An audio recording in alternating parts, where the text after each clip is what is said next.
애들 학교에 아내하고 잠시 다녀온 적이 있었는데, 그때 이제 다른 학생 부모님을 잠시 만났었습니다.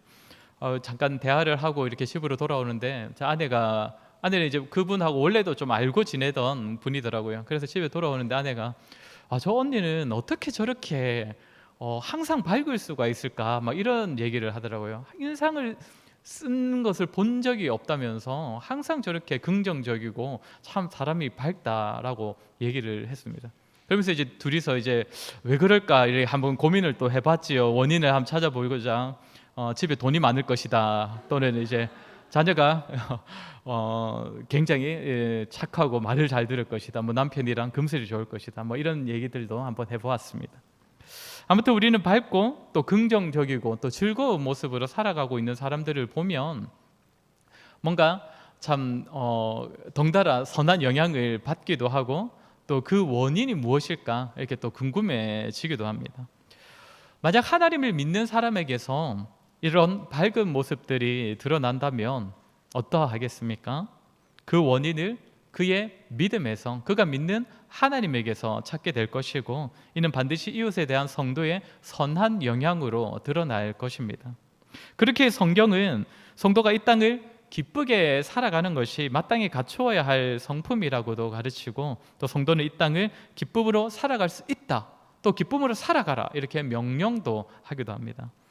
오늘은 지난달 마지막 주 설교에 이어서 성도의 성품으로서의 기쁨에 대하여 함께 살피도록 하겠습니다. 오늘 설교할 내용은 크게 두 가지입니다. 먼저는 오늘 본문에 나타나는 이스라엘의 모습을 통하여서 우리 자신이 살아가면서 기쁨을 누리지 못하는 이유, 우리 자신이 가진 연약함에 대하여 함께 살피고, 이제 두 번째로는 그런 연약함과 한계를 가진 우리가 성도로서 기쁨을 누리며 살아갈 수 있는 비결에 대하여서 우리가 함께 살피도록 하겠습니다. 먼저는 우리의 현실입니다. 오늘 본문의 내용은 우리가 너무나 잘 알고 있는 내용입니다. 이스라엘 각 지파 12사람이, 각 지파 대표 12사람이 가나안 땅을 정탐하러 다녀온 이후에 보고를 하는 내용입니다. 26절을 보면 가나안 땅의 소출을 백성들에게 보여가면서 보고를 합니다. 27절을 보면 과연 그 땅에 젖과 꿀이 흐르는데 이것은 그 땅의 과일이니이다. 그러니까 가나안 땅은 젖과 꿀이 흐르는 땅이다라고 표현할 만한 그런 땅임을 보여주는 것이죠. 그런데 이어서 하는 말이 무엇입니까? 28절, 29절 우리 한번 같이 읽겠습니다. 오늘 보면 28절, 29절입니다. 시작. 그러나 그 땅 거주민은 강하고 성읍은 견고하고 심이 클 뿐 아니라 거기서 아낙 자손을 보았으며 아말렉인은 남방 땅에 거주하고 헷인과 여부스인과 아모리인은 산지에 거주하고 가나안인은 해변과 요단가에 거주하더이다. 그 땅 주민은 강하고 그들이 살고 있는 성읍은 견고하고 크고, 또 아낙 자손, 그러니까 당시 일반인들보다 훨씬 그 신장이 크고 장대한 사람들이 이제 아낙 자손들인데, 이 아낙 자손들도 보았다라고 합니다. 이 보고 내용 자체는 전혀 문제가 없습니다. 왜냐하면 이 정탐꾼들을 파송할 때 모세가 이런 것들을 알아오라고 시켰기 때문입니다. 그 땅에 어떤 주민이 살고 있는가, 그들이 살고 있는 성읍이 어떠한가를 알아오라. 그러니까 그대로 지금 보고를 하고 있는 것입니다. 그런데 문제가 무엇입니까? 정탐한 내용에 대한 해석입니다. 해석. 그 정탐한 내용에 대한 판단이라는 것이죠. 우리 31절부터 33절까지도 같이 읽겠습니다. 시작. 그와 함께 올라갔던 사람들은 이르되 우리는 능히 올라가서 그 백성을 이스라엘 자손 앞에서 그 정탐한 땅을 악평하여 이르되 우리가 두루 다니며 정탐한 땅은 그 거주민을 삼키는 땅이요 거기서 본 모든 백성은 신장이 장대한 자들이며 거기서 네피림 후손인 아낙 자손의 거인들을 보았나니 우리는 스스로 보기에도 메뚜기 같으니 그들이 보기에도 그와 같았을 것이니라. 우리가 능히 그 백성들을 치지 못할 것이다. 왜 그렇습니까? 그들이 우리보다 강하기 때문이다 라고 판단을 해버립니다. 32절을 보면 그리고 그 땅을 악평했다라고 합니다. 뭐라고 악평하냐면 그 땅은 거주민을 삼키는 땅이다라고 합니다. 우리가 그 땅을 차지하러 들어가면 우리가 정복하는 것이 아니라 우리가 오히려 삼켜질 것이다 라고 말을 했다는 것입니다. 이 말을 들은 이스라엘 백성들의 반응이 이제 14장부터 이렇게 기록이 되기 시작하는데 14장에 우리 1절부터 3절까지만 우리 한번 같이 읽도록 하겠습니다. 본문 뒤에 있는 14장 1절부터 3절입니다. 시작. 온 회중이 소리를 높여 부르짖으며 백성이 밤새도록 통곡하였더라. 이스라엘 자손이 다 모세와 아론을 원망하며 온 회중이 그들에게 이르되 우리가 애굽 땅에서 죽었거나 이 광야에서 죽었으면 좋았을 것을 어찌하여 여호와가 우리를 그 땅으로 인도하여 칼에 쓰러지게 하려 하는가? 우리 처자가 사로잡히리니 애굽으로 돌아가는 것이 낫지 아니하랴. 밤새도록 통곡을 했다라고 합니다. 그리고 모세와 아론을 원망하고 또 하나님을 원망하고, 차라리 우리가 노예로 살면서 고생했던 애굽 땅이 더 좋겠다면서, 더 나았겠다면서 다시 애굽 땅으로 돌아가자고 합니다. 모세와 아론 대신에 새로운 지도자를 세워서 다시 돌아가자는 것이죠.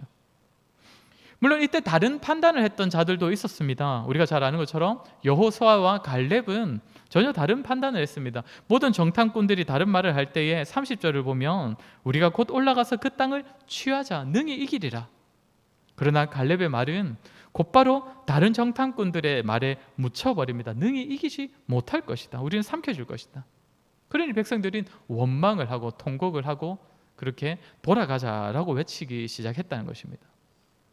사랑하는 성도 여러분, 만약 저와 여러분이 그 자리에 서 있었더라면 우리는 어떤 반응을 했을 것 같습니까? 우리 역시 아낙 자손이 있다, 우리는 그 앞에서는 메뚜기와 같다 라는 말들을 들었을 때 여러분, 우리는 과연 어느 편에 서서 어떤 말들을 했을 것 같으십니까? 현재 가데스 바네아에서 이 12정탐꾼을 보낸 시점은 정확하진 않지만 출애굽한 지 2년이 되던 해입니다. 그러면 이 사람들이 만 2년도 안 된 2년 전에, 어쨌든 그 2년쯤 전에 경험했던 것이 무엇이라는 겁니까? 애굽에 내린 10가지 재앙과 홍해가 갈라지는 그런 기적의 역사들을 경험했다는 것이죠. 그 당시에 백성들이 보였던 반응은 어떠했습니까? 우리 홍해가 갈라지는 사건이 14장에 기록되어 있고 이제 15장에 보면 찬양이 나오는데, 우리 15장 1절 2절 말씀 우리 같이 읽도록 하겠습니다. 시작. 이때에 모세와 이스라엘 자손이 이 노래로 여호와께 노래하니 일렀으되 말과 그 탄 자를 바다에 던지셨음이로다. 여호와는 나의 힘이요 노래시며 나의 구원이시로다. 그는 나의 하나님이시니 내가 그를 찬송할 것이요 내 아버지의 하나님이시니 내가 그를 높이리로다. 아멘. 이 노래는 1절에 뭐라고 나와 있었습니까? 모세만 했던 고백이 아니라 온 이스라엘 자손이 함께 고백했던 그런 노래입니다. 여호와께서 나의 힘이시고 나의 구원이시다. 그가 나를 위하여, 우리를 위하여 이 애국 군대를 저 바다에 던지셨다면서 하나님의 이름을 높이며 찬양했습니다. 하나님의 그 놀라운 구원의 은혜를 누리면서 한없이 기뻐하고 즐거워하고 찬양을 했다는 것입니다. 그런데 이 엄청난 사건을 경험한 때로부터 만 2년이 채 지나지 않는 시점에 이스라엘은 어떤 모습을 보이고 있는 것입니까? 애국 군대를 바다에 던지신 하나님에 대한 고백이 사라져 버렸습니다. 하나님께서 나의 힘과 구원이시라는 그 고백이 더 이상 찬양으로 나오지 않고 있습니다. 이제는 기쁨과 즐거움의 노래는 없고 그저 절망과 낙담과 두려움에 사로잡혀서 하나님께서 세우신 자들을 원망하고 또 그들을 부정함으로써 결국 하나님을 원망하고 하나님을 거역하는 모습을 보이고 있다는 것입니다. 우리는 이 과정을 보면서, 이들의 모습을 보면서 두 가지 생각을 할 수 있습니다. 먼저는 그토록 큰 하나님의 그 능력을 경험했으면서 또 큰 구원의 기쁨을 만끽한 경험이 있으면서 어찌 이 가데스 바네아에서는 이런 모습, 이렇게 다른 모습을 보일 수가 있는가? 애국 군대를 홍해에 던지신 하나님께서 가나안 민족들에게도 동일한 능력을 베푸실 것이라는 생각을 하지 못하는가? 이런 생각을 하게 될 것이고, 그리고 또 하나는 지난날 하나님을 기뻐하며 찬양했던 그때의 상황과 지금 백성들이 낙담하고 두려워하고 있는 상황의 차이입니다.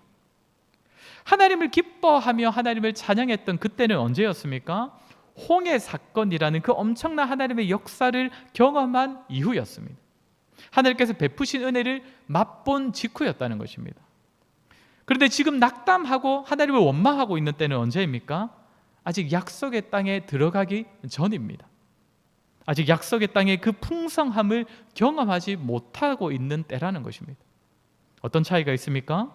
홍해 사건과 열두 정탐꾼 사건의 차이점은 백성들이 보이고 있는 모습만 다른 것이 아니라 그들이 처해 있는 상황, 그 시점에 있어서도 차이가 있다는 것입니다. 하나님께서 도우시는 은혜를 경험한 이후인가 아니면 그 전인가.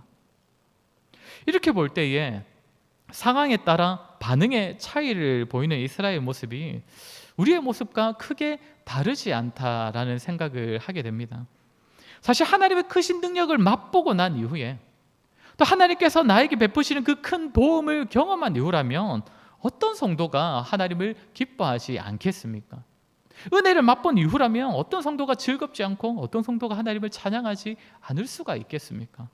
그러나 문제와 어려움들을 다 지난 이후가 아니라 아직 어려움들이 내 앞에 놓여 있는 상황에서 과연 우리는 어떤 모습을 보이냐는 것입니다. 과연 이스라엘 백성과 다른 모습을 보일 것이라고 자신할 수가 있겠습니까? 사실 우리 역시도 인연이 뭡니까? 지난달과 이번 달이 다르고 또 지난주와 이번 주가 다른 우리의 모습 아닙니까? 하나님을 경험한 이후이냐 하나님의 그 은혜를 경험하기 전이냐, 그 상황에 따라서 여기서 보게 되는 사람의 연약함은 무엇입니까?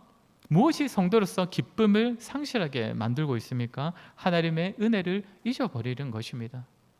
하나님께서 약속하셨기에, 하나님께서 약속대로 이미 출애굽을 이루어 주셨기에 이제 저 눈앞에 보이는 가나안 땅의 저 강대한 백성들도 능히 이기게 하실 것이라는 확신을 가져야 하는데, 지난날의 경험은 오간데 없고 그저 눈앞에 보이는 어려움들의 마음이 사로잡혀 있는 것입니다. 그것에 휘둘려서 하나님의 은혜와 도우심을 전혀 경험해 본 적이 없는 사람과 같은 반응을 보이고 있더라는 것입니다. 사랑하는 성도 여러분, 저와 여러분도 이러한 연약함을 그대로 가지고 있지는 않습니까? 우리는 우리 눈앞에 보이는 어려움들, 우리를 절망하게 만드는 상황이 우리 앞에 놓여 있을 때에 지난날 경험한 하나님의 도우심과 또 우리에게 베풀어 주신 은혜들을 기억하며 어려운 상황 앞에서도 여전히 하나님을 기뻐하고 찬양의 고백을 올려드리는 자들입니까? 아니면 우리 역시 이스라엘 백성들과 다를 바 없이 지난날 경험한 하나님의 은혜를 지금 눈앞에 있는 이 어려운 상황 앞에 전혀 적용하지 못한 채 또다시 시작되는 삶의 어려움 앞에서 그저 한숨과 낙담과 절망으로만 반응하고 있지는 않습니까? 성도로서 마땅히 기쁨으로 살아야 할 우리가 눈앞의 상황에만 휘둘러서 이에 더하여 하나님께서 지난날 베푸신 은혜를 헤아리지 못한 채 하나님과 이웃에게 원망과 냉담함으로 반응하며 살아가고 있지는 않습니까? 이런 차원에서 우리 참 교회에서 흔히 하는 말들이 있지요. 참된 믿음은 잘 나갈 때가 아니라 못 나갈 때, 또 좋을 때가 아니라 어려움과 위기 속에서 드러난다라는 말이 결코 틀리지 않다는 것을 우리가 확인하게 됩니다. 그러면 이제 두 번째로, 우리는 분명 이러한 연약함을 다 가지고 있는데 그럼에도 성경은 우리에게 기뻐할 수 있다고 하고 기뻐하라고 명령을 한다는 점입니다. 그러면서 우리가 성도로서 기쁨을 누릴 수 있는 비결을 이 성경이 또 많이 알려주는데 몇 가지만 살피도록 하겠습니다. 먼저는 앞에서 살핀 것처럼 절망과 두려움 앞에서 기뻐하지 못하는 우리가 기억해야 할 사실입니다. 요한일서 4장 18절 말씀 같이 읽도록 하겠습니다. 요한일서 4장 18절입니다. 시작. 사랑 안에 두려움이 없고 온전한 사랑이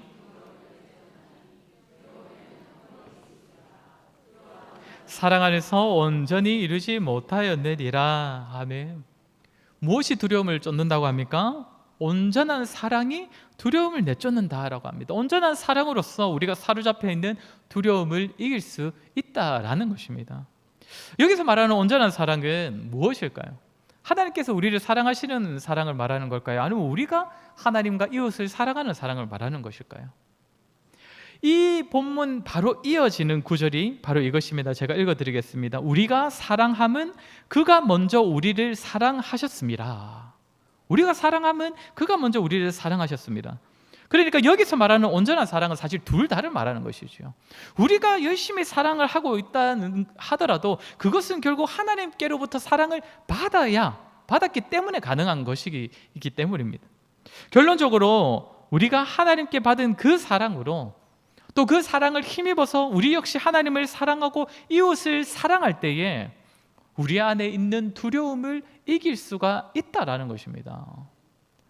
사실 이 가르침은 세상의 논리와는 전혀 다른 논리입니다. 이 세상은 어려움과 힘든 상황 앞에서 어떻게 하라고 가르칩니까? 제 코가 석자다라고 가르치죠. 너가 그 힘든 상황 앞에서 너부터 챙겨라. 너 자신부터 돌아보라 라고 말을 합니다. 그러나 사도 요한의 가르침은 무엇입니까? 어려울 때에 자신만을 돌보아서 자기만 챙기는 것이 아니라 하나님과 다른 사람을 더욱더 사랑하라 라고 말하고 있습니다. 온전한 사랑이 두려움을 이기게 만들기 때문인데, 어려움 앞에서도 다시금 기쁨을 회복시켜주는 것이 온전한 사랑인데, 그것은 성도가 하나님을 닮은 모습으로 더더욱 사랑을 실천할 때에 하나님께 받은 사랑이 그 사람 안에서 더욱더 온전해지기 때문입니다. 우리 지난 종교인 수련회 때 말씀드렸던 것인데, 호세아 선지자가 음행을 행하면서 자신에게서 도망쳐버린 그 고매를 하나님의 말씀에 힘입어서 다시금 값을 치르고 그렇게 다시금 데려오지 않습니까?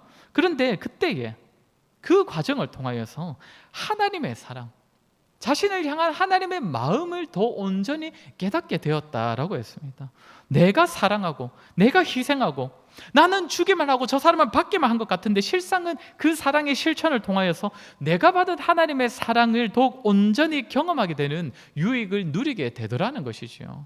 마찬가지로 이 땅을 살아가는 우리가 우리 앞에 놓인 어려움들과 문제들 앞에서도 하나님의 사랑을 힘입어서 하나님을 더욱 사랑하기를 힘쓰고, 자신의 어려움만이 아니라 이웃의 어려움을 돌보며 사랑을 실천할 때에 그 과정을 통하여서, 그 실천을 통하여서 나를 향한 하나님의 사랑을 더욱 온전히 깨달을 수가 있다는 것입니다.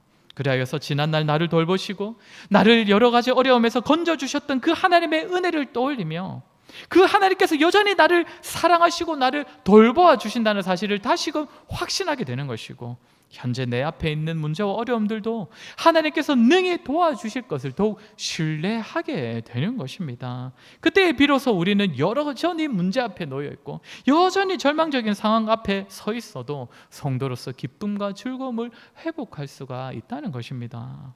사랑하는 성도 여러분, 두려움을 이길 수 있는 비결은 사랑입니다.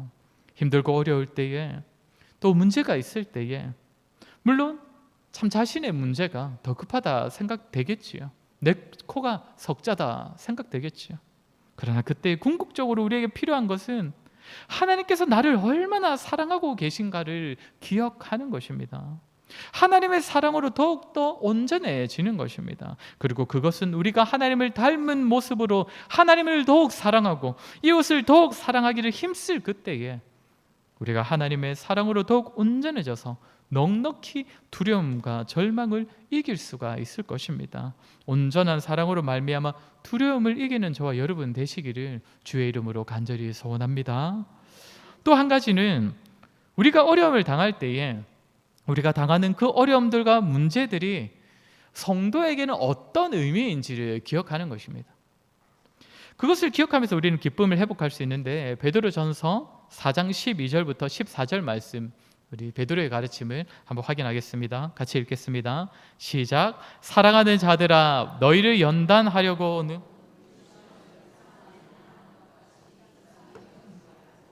오히려 너희가 그리스도의 고난에 참여하는 것으로 즐거워하라. 이는 그의 영광을 나타내실 때에 너희로 즐거워하고 기뻐하게 하려 함이라. 너희가 그리스도의 이름으로 치욕을 당하면 복 있는 자로다. 영광의 영 곧 하나님의 영이 너희 위에 계심이라. 아멘. 베드로가 지금 고난에 대해서 계속적으로 반복해서 말을 하는데 뭐라고 합니까? 어려운 일 당하는 것을 이상하게 여기지 말라라고 합니다. 그리고 그 고난 당하는 것을 지금 그 순간을 통해 그리스도의 고난에 참여하는 것으로 여기면서 즐거워하라라고 말합니다. 또 고난을 당할 때에 그 자리에 고난 당하고 있는 나와 함께 하나님의 영이 나와 함께 계심을 기억하라고 말합니다. 무엇입니까? 성도가 고난 당하면 하나님께서 우리와 함께 하시고 하나님께서 우리를 그리스도인으로 불러주셨다는 증거이기에 절망의 순간에 오히려 즐거워하라고 베드로가 권면한다는 것입니다. 전에 사도행전에서도 보았듯이 복음 때문에 고난을 받았던 사도들은 자신들이 능력받은 것을 어떻게 여겼다고 했습니까? 주의 이름에 합당한 자로 부름받은 증거를 여기면서 기뻐했다라고 했습니다. 사랑하는 성도 여러분, 우리를 절망스럽게 하고 우리를 힘들게 하고 우리에게서 기쁨을 빼앗아가는 고난과 어려움들은 무엇입니까? 그것이 어떤 종류의 어려움이든 어떤 상황에서의 고난이든 모든 것이 우리가 하나님의 자녀로 부름받았음을 증명해 주는 증거라는 사실을 기억하시길 바랍니다. 때때로 죄로 인하여서 스스로 자초한 고난도 있겠지만 하나님의 백성에게는 그것마저도 징계하시는 하나님을 만나게 하는 그런 과정이기에 여전히 하나님께서 우리를 부르시고 우리와 함께 하고 계심을 확인하는 자리로 하나님께서 우리에게 징계를 주신다는 것 기억하시길 바랍니다. 그렇게 저와 여러분 두려운 순간에 어렵고 힘든 순간에 사도 베드로의 권면처럼 그리스도의 고난에 참여했음을 기억하고 기쁨과 즐거움을 회복하는 저와 여러분 되었으면 좋겠습니다. 또 하나는 사도 바울의 고백입니다. 고린도후서 12장 9절 10절 말씀 같이 읽겠습니다. 고린도후서 12장 9절 10절 말씀 읽겠습니다. 시작. 나에게 이르시기를 내 은혜가 내게 이는 내 능력이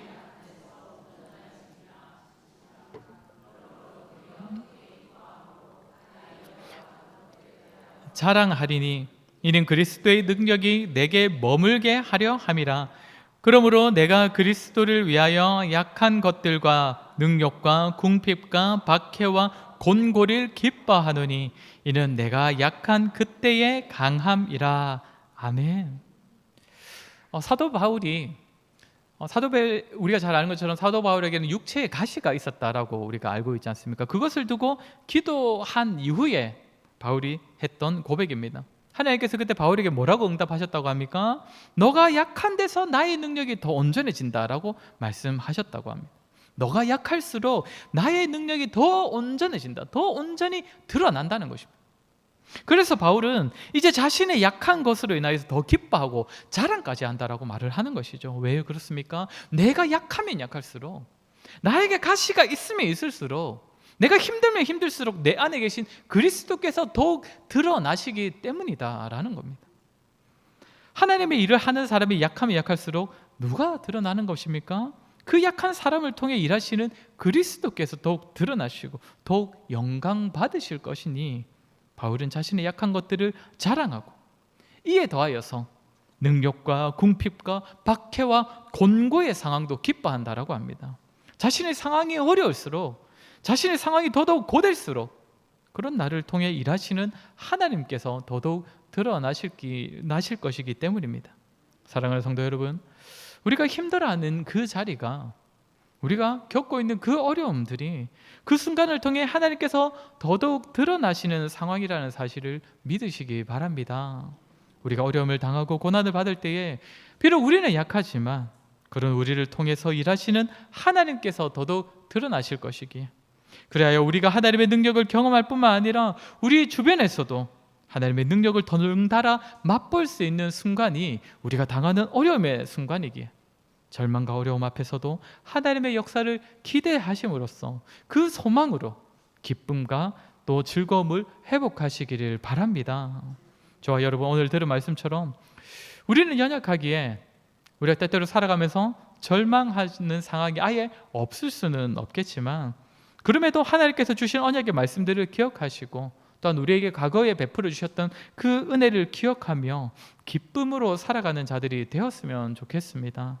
나아가 고난의 때에 하나님과 이웃을 더욱 사랑함으로써 우리를 향한 하나님의 사랑을 더욱 온전히 붙잡고, 또 우리가 당하는 어려움이 단지 고통과 고난의 시간이 아니라 그리스도인으로 부름받은 증거라는 사실을 기억하시면서 또 하나님의 능력을 경험하는 자리라는 사실을 기억하며 기쁨을 회복하는 자들이 되었으면 좋겠습니다. 그리하여 저와 여러분 세상이 맛볼 수 없는 기쁨을 맛본 자로서 이 세상에 복음으로 말미암는 그 참 소망과 기쁨을 전하는 삶을 살아가는 저와 여러분 되시기를 주의 이름으로 간절히 소원합니다. 자, 말씀을 기억하며 우리 같이 한번 기도했으면 좋겠습니다. 좀 우리의 모습을 한번 돌아보았으면 좋겠습니다. 우리는 참 성도로서 참 마땅히 보여야 할, 제 세상 가운데 드러내어야 할 참 복음의 기쁨을 우리의 삶의 모습을 통해서 드러내고 있습니까? 다른 사람들이 우리를 볼 때에 참 우리의 그 기쁨의 원인, 우리의 믿음과 우리가 믿는 하나님을 궁금해할 참 그런 모습으로 우리가 살아가고 있습니까?